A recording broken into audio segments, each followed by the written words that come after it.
Okay, so this is the motor that makes a noise whilst it's washing from the LG um, direct drive inverter motor. So I took from this one. Okay, so I just want you guys to see the difference there. This is the one that is problematic, that runs with making a noise. It's visible, you can see the rust.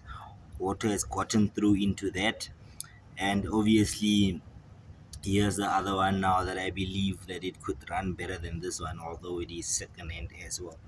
But yeah, if a dishwashing machine is making a noise whilst washing, it should be the motor.